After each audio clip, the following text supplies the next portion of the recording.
Hi, I'm Todd. And I'm Luke Jones. And welcome to Dev Workshop Programming. Today we're going to, you know what? Luke, we're just going to go for it at this point. Just tell us what we're doing. So what we're doing today is we're building a website that is one page. And with that though, we're going to pretend like there's actually multiple pages because we're all going to build it in that one page. And with that, we're going to make it so in our navigation, when you click on the buttons, you're going to actually scroll to that specific portion of the page like it's an animation. Yeah. So we're going to do a little bit of JavaScript, a little jQuery, and we're going to learn about IDs today. So, nice. Yeah, I know, IDs, super exciting. Yeah. So what's super nice is, number one, if you want to get this project and work with us as we go, templates and shenanigans are on GitHub. Just go to the links below in the video. Click on it. Both of them are in one, so nav scroll. It's called nav scroll. Both of them are in there, both projects. So don't be confused when you download it, but they both are in there. Don't worry about it. Yeah. But what's nice is that there's actually not going to be a lot of typing in our index file today. Oh, not a lot. There's going to be some. Not typing. Whatever. Yeah. So two things. One, jQuery. Yes. You need that. Yeah, you really need it. And luckily we have it already in here. Just make sure you have an internet connection because it is getting it from the webs. Yeah, now the webs. I love it. Yeah. Now, one thing that if you look at his index file, so let's talk about jQuery for just a second and how he's importing it. So two things. One, you have to have jQuery above your JavaScript file, okay? The reason why is your JavaScript file has to know about jQuery, and the way that your browser reads your code is from top down, right? So it reads it down through there, sees the jQuery, imports it into memory, and then it reads yours so it knows about it. The second, he's actually bringing it in through an HTTP. Sometimes they're called CDNs, which is a content delivery network, right? So that's what we're looking at. So this is basically, if you use his code, you have to have your Wi-Fi or be plugged into an internet in order to get this to work. If you don't, you go download jQuery and then put it in locally. Okay, so just know that if it's broke, check your Wi-Fi, and then we'll move on. So, sorry to interrupt you. No, it's important. We want to make sure this is working so you're not freaking out when you're going through this. Exactly. So, yeah. But, okay, so we're going to go ahead and get started. Yep. So the first thing I'm going to do is I'm going to pull up what we got so far. So if I go into Chrome, and as you can see here, I have this lovely website. It's got this Rebecca purple color for our navigation. Love Rebecca. I don't even know what Rebecca purple is. I don't know, but it's purple. It is purple. Yeah. But so as you can see, I'm scrolling, and we have 4 sections, and we already have this all styled out for you, which is really nice in the template. Yeah. But this is important. What we're going to do is make the buttons in our nav, which I'm using my mouse and pretending that there's buttons here right now. Okay. And it's going to make it so when we click on one of those, it's going to animate scroll to one of our sections, which is really cool. One of the things that we need to do in order for that to happen is IDs. Right. So IDs are attributes, just like classes that you add to your elements. Now, with classes, you can have multiple classes of the same name. So like, for example, if we jump into the my index file here, you can see each one of these section divs that have the class of section on them. There's multiples of those. That's allowed with classes. With IDs, you can only have one ID name on an element, and on top of that, you can only have one ID of that name in your entire document. So if I gave this, for some reason, I gave this element that's the wrapper an ID of cat, I can't have any more ID of cats anywhere else. Right. I mean, I'm not a cat person, so I wouldn't want any cats to begin with, but you know, there you go. So what we're going to do is we're going to add some IDs. Okay. And with my style sheet, and also what's in the template, we're going to be able to actually style a few things, and I'll show that once we jump into it. But luckily, you won't have to type anything in the style sheet, which is really nice. So the first thing we're going to do is each one of these sections that's within the wrapper, we're going to give it an ID of section and then the number that it is. So like for this first one, we're just going to call it section 1. And as you can already see, it already knows that I have some sections in my style sheet because it gave me some shortcuts because PHP Storm is wonderful. And if I go into the next ones, there we go, section 2. Section 3, and then last but not least, section 4. There we go. So, IDs of each one. Awesome. So, next thing, I'm going to pull up my style sheet really fast and just kind of show you what's going on. So, at the very bottom, underneath my set where I'm calling the section with the class name, I'm actually styling our ID'd elements. And by doing that, I use the hashtag. So with classes, you use a period. To call IDs, you use a hashtag. And then it's the same stuff. So I have hashtag section 1, brackets, and I gave section 1 this background color Burleywood. I don't know what Burleywood is. Well, it's close to Rebecca. Apparently, Burleywood and Rebecca live on the same street. yeah, they're in the same document, that's Yes. for sure. Yeah, there you go. And then I have aquamarine for section 3. Now, that was already written in the style sheet. So if you actually went ahead and pulled this up once you add those IDs, you'll see that wonderful Burleywood color. And then if we scroll down to section 3, we have the aquamarine color. And it's nice because now, as you can see, our sections are actually kind of differentiated. Yep. Differentiated. Words are hard. Yes. But there you go. Super awesome. Yeah, now remember, we do have, so he had section already styled for you, the height of 100%. We discussed this in earlier tutorials for Dev Workshop, but the reason why he's getting that 100% is because he has the HTML and body styled to 100% up in the very top of his style sheet. So if you're writing from scratch and you're trying to keep up, if you forgot that, your height of those sections would not work. Yeah, so yeah, none of this would actually work. That's true. None of it. So you need those heights. Yeah, so put those on there. Anyway, sorry. Anyway, no, it's okay. It's fine. So now we need our buttons inside of our navigation. Okay, We need let's do those. it. So we're going to make anchor tags. And Okay. anchor tags are called with an A. And we're not going to go into super depth except for one part, which I'll kind of let Todd go through this part. But with anchor tags, this is how people link to other pages within their website. So if they're not doing what we're doing when we're trying to build it all in one, this is how you would actually link to your other pages. So when you click on it, pulls it up, and then there you go. You have your lovely about, a products page, whatever you want it to be. And so as I'm already typing right here, anchor tags are called with just A. And then inside we have an href. Now, href is normally where you would link to your other page, but since we don't want it to do anything at all, we're going to put a hashtag. And that makes it so when you click on it, it's not going to do any weird stuff. Because if you have something in there, it's going to act like it's a real anchor tag and try to link you to somewhere. And you can go in a little bit more depth about what anchors actually... So basically what you do when you're ever developing, a page or whatever you're going to do, what the hashtag does is basically what the anchor tag in general does is try to go look for a file. Okay, so it wants to take you somewhere. So it wants to reload the page as soon as you do it. So up in the URL, it changes. And when that change happens, your page refreshes. Yeah. So if you don't actually put anything in there, your page will start refreshing. And when you click, you'll see the scroll start to work, and then it'll just refresh and you'll be back to a section. Yeah, you'll be back to where you started. Also, if you put the hashtag and then you would put section 1 after the hashtag, those are also called named anchors, which they've done, they used to do to bring you to different sections of the page immediately. So you could have different pages within one big long document, and that's basically the way they would navigate.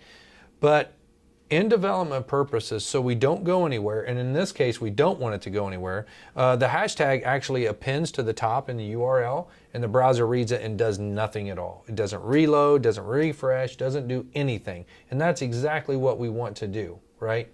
So just to know, always just put a hashtag in there during development when you don't want to go anywhere. I don't go anywhere. I don't either. Yeah, so let's just duplicate Let's just that. keep going. So I built in my 4 sections, and because I already had them styled, if I go into Chrome, beautiful. You got 4 sections right here.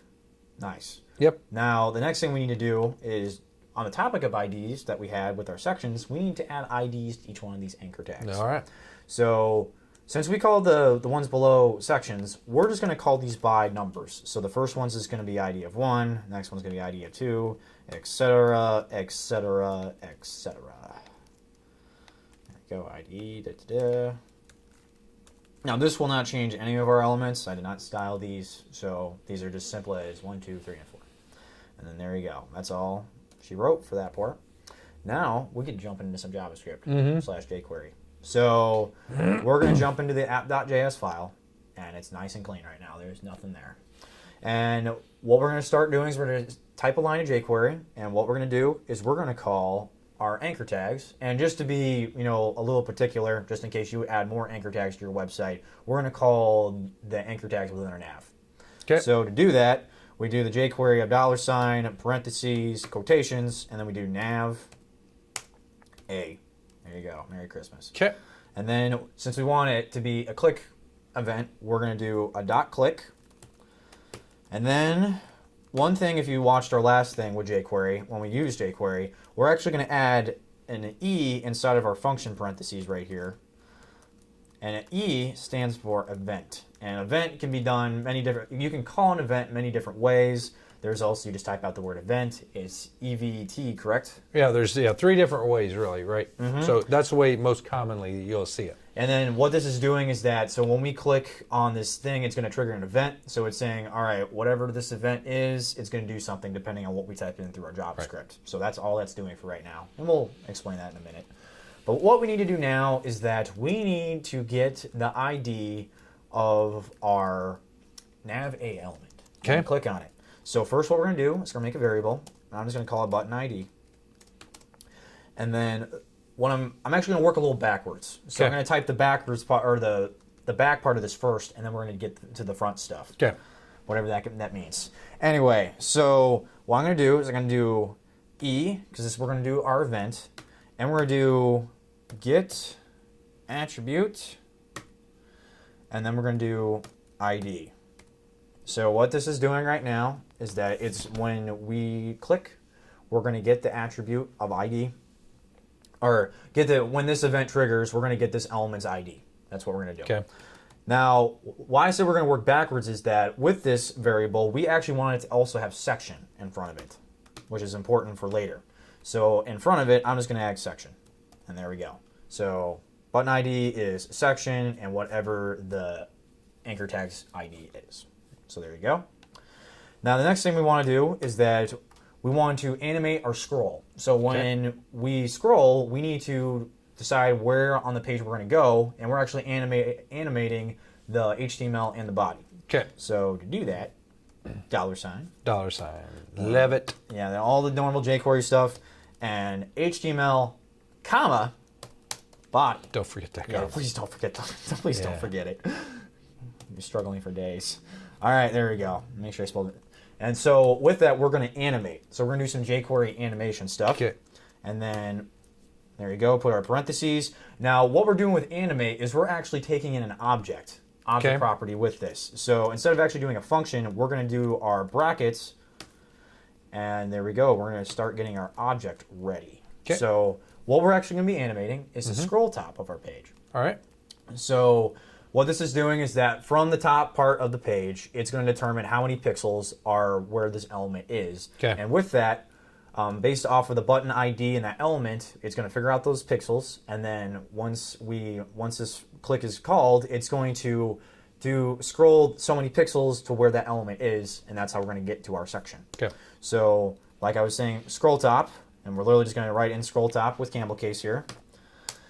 And then what we need to do is we need to call the element that in which we want to go to, and we're going to do that with jQuery. $, parentheses, and then since it's a ID, we need to use the hashtag in our parentheses. I just typed in 3. What the heck? And then after hashtag, we need to call our button ID, because the button ID is going to be where we get the rest of the element name. So plus button ID. And as you can see with PHP Storm, because PHP Storm is wonderful, it now highlights that it's, oh, this is the variable that I want. So then what we're going to do, we need to offset, and then we just need the top. Now, most important, no semicolons. Yes. Don't do it. Don't let your dreams be dreams. Because if you do, because what's going on is we're actually writing a value in an object. Yep. And since it's a value in an object, we don't need to add the semicolon. That's a bad idea. Yep. Bad news bears. So I think I did everything correctly. We're going to find out. Let's see. We'll find out.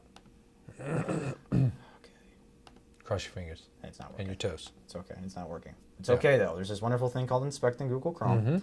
And it says we can't get our event.getAttribute.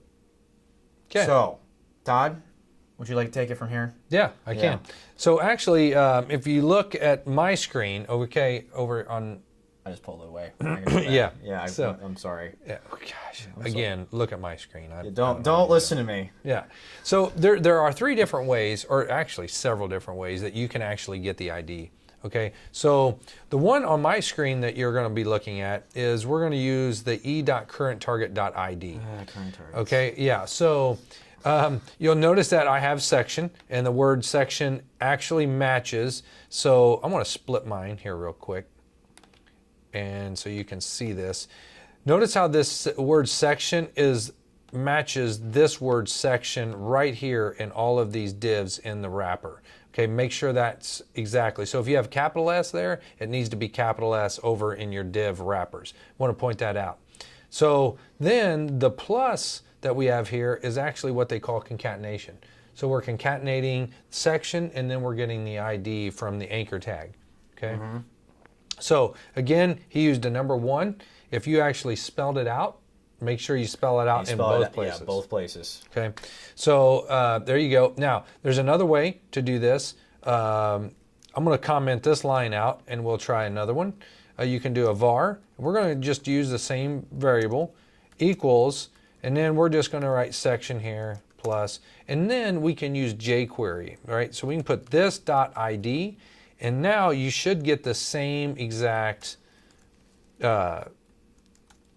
code or what am I trying to think, animation. So I'm going to refresh my page, and now if you click on 2, it actually works because you can use this, which refers to this click event or this object that's being clicked on. Okay, now what Luke was trying to do is do that get the attribute, the ID, and you can do that. So the way you would do that is you go in there and you just get the current target, or actually whatever section you're trying to do. For us, it's the A, and then you can get attribute and get the ID. I don't see that used that much. Usually, if you're going to stick with jQuery, stick with it and do it. And that's this .id. As you can see, it's just 2 things that's very easy and very easy to program. e.currentTarget.id, it actually works really well too, and you're actually using the event. If you were not going to use the e.currentTarget, take the e out in your function up at the top. Makes more sense, cleaner code. Don't have a lot of things in there that you're not going to use. That's very important. Yes. Right? You just kind of clutter up your code. So again, you can have both of these in there. And I'm sure somebody eventually in the code or in the comments will show another way to do it, and you can. There's 500 ways to do it. Yeah. So, but this is just a couple different ways that we're going to try. So, did I answer what you wanted me to? Yeah, that's exactly. It's like once I fixed it, I did current target, and then I did ID, and then it worked. Okay. So that was my issue. I just mistyped some things, and there you go. So that's why it's very important to, just because the way jQuery and JavaScript work is just sometimes to make sure you don't get them mixed up too, because sometimes I know I just get this mixed up sometimes. It's like after I do current target, I want to do the call ID and I do the parentheses and then I do the ID. Yeah, that's not good. Don't do that. Yeah. That's horrible. But yeah, it's working now. Yeah. It's beautiful. Mine scrolls really fast. I mean, I clicked on mine and it's like a blur. I think we should add some speed or edit the speed. How do you speed? How do you edit speed? After you do the objects, so with the brackets inside of our jQuery, JavaScript works in milliseconds when you're doing time. Okay. So 1 second is 1,000 milliseconds. So, and I think at default everything's set to 1,000. And right now it could be 500, but it doesn't matter. Either way, it's fast for me. It's fast. So let's say we want to make it slower. Okay. Now I went ahead and wrote in a number, and right now I had set it to 1,000. Okay. Well, let's say I want to make it a lot slower. Let's do like, I don't know, 3,000. I'm just gonna do 3,000 because I got 3 in my head for some reason. I don't know why. Because you typed it earlier. Yeah, probably. That's probably what happened. So I changed it to 3. Oh God, that's slow. Yeah, taking a long time. Yeah, that's 3 seconds. Yeah. So pay attention to where he actually put the comma in his 3,000. Okay, it's in between the curly brace, comma, and in between the last parentheses of your the animate property, right? Mm-hmm. So make sure that it's in there. Pay attention to that. If you get it outside of that parentheses, it won't work. It'll error out. But inside works just fine. Mm-hmm. And if you want to get super nuts, you can make it 50,000, but don't do that because we want to leave. Yeah, we might be here for a while. You could be, yeah. But yeah, there you go. Nice way to make it so depending on maybe how big it is, you can change the speed and all that good stuff. You can make it faster. Let's see if I make it 50. It's probably not going to look good. Oh, man, it'll just fly, probably. No, there you go, 50. Ooh, beast. Got to go fast. There you go. Oh, wow. Kind of like it, though. I like how fast it goes. It's weird. I don't know. You don't? I don't. Yeah. Yeah. Anyway. So hopefully you enjoyed this tutorial. Yes. It's been great. Luke, great job. Thank you. Walking us through very easily. So as you can see, you know, would you do that in like 7 lines of code? Yeah. Right. Super simple. Yeah. So this isn't hard to learn, right? There's a lot of different ways to do it, but it's clean, it's smooth, and this is kind of what you see today in on websites. So with all that said, I'm Todd. I'm Luke Jones. And you're with Dev Workshop. We'll see you next time. Take care, folks.